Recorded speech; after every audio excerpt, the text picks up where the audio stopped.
The following program contains mature subject matter. Viewer discretion is advised. A Canadian man accused of sexual assault says he suffers from a health condition that made him unaware of his actions. Have a look. A 51-year-old man is pleading not guilty to sexually assaulting a blind date because he claims he suffers from sexsomnia, a sleep disorder that made him unaware of his actions. According to reports, he went on a date with a woman who ended up losing her keys, and he suggested they go to his apartment. The woman says that she had no interest in having sex with him and just wanted to get some sleep. She claims she woke up to find him engaging in non-consensual intercourse, but he has no recollection of it taking place. Is sexsomnia a real medical condition and a valid defense?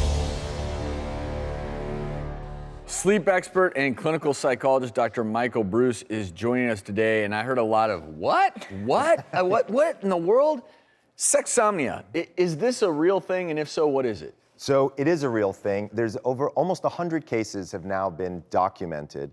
And so in medicine, when we see odd behaviors, we try to wrangle as many cases as we can to sort of see if there's some commonalities, to be able to understand, are there criteria, what's going on? This has actually been recognized by the DSM-5 as officially a disorder, so it is official. And how do you diagnose this? The truth is, really, a video polysomnogram is the best way to do this. So this is a full sleep test. There's a video camera watching you to look for some of these behaviors, because they'll happen whether you have a willing partner or not. And so it's related to sleepwalking. It's just that while you're walking, you stop for a little business and go.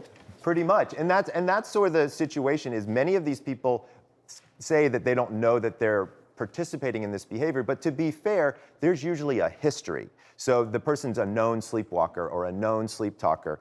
They've been seen or they've experienced either touching themselves during sleep or putting their hands on their bed partner during sleep. It doesn't usually just happen out of the blue. And so, given that sexsomnia is a real entity in medicine, that doesn't mean this individual is innocent, and it does Correct. not mean that there is not a victim. Joining us now is criminal defense attorney Tiffany Feder to look at this from the legal angle. How in the world could you prove that it was sexsomnia and not a criminal act? Well, the sexsomnia doesn't negate the criminal act per se, but what will happen here is, like Dr. Breus explained, it's a pattern. So in order to use it as a defense, you would have a legal expert who would have evaluated this person to see if they really suffer from this and if it's something that can, as such, be used as a defense. But even if you have this condition, and especially because if this gentleman truly knew he had a history of this, Makes him more guilty. then it makes him kind of more guilty that he asked someone to sleep in his bed. I mean, I would still think this is rape. Whether or not you have sexsomnia or not, you still committed a criminal act, correct? Well, correct, but you look at defenses, and that's what we're talking about. We're not negating whether or not the rape happened. We're talking about whether or not he has a defense. And as we all know, consent is a defense to rape, but so is lacking the criminal intent to perform it. And if he's not able to formulate that and to have the criminal intent, then it absolutely could be a defense. Historically, there have been cases of sleepwalking murder cases. Yeah, Right? we talked about that and on the we've show. talked about that here on the show before. So I would argue that this could potentially be a variant of that type of behavior, right? So let's discuss really quickly if there is a treatment for this, because if there's an advantage to having a formal diagnosis, it's that you can potentially treat it. Exactly. There's actually formal medications that can be used with this. A benzodiazepine that's used quite frequently is called Klonopin.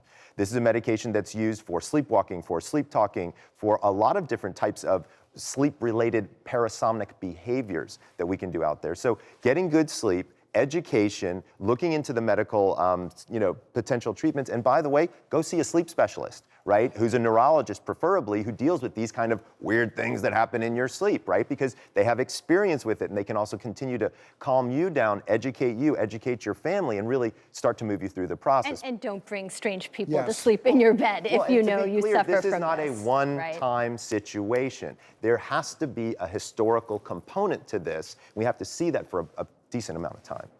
Thank you both for discussing this, and no easy answers, but what I would just echo is what Dr. Breus said. If you feel like you suffer from any type of parasomnia, please go see a sleep specialist, because there are treatments out there and ways to hopefully mitigate these types of things. In this case, just an awful thing that happened.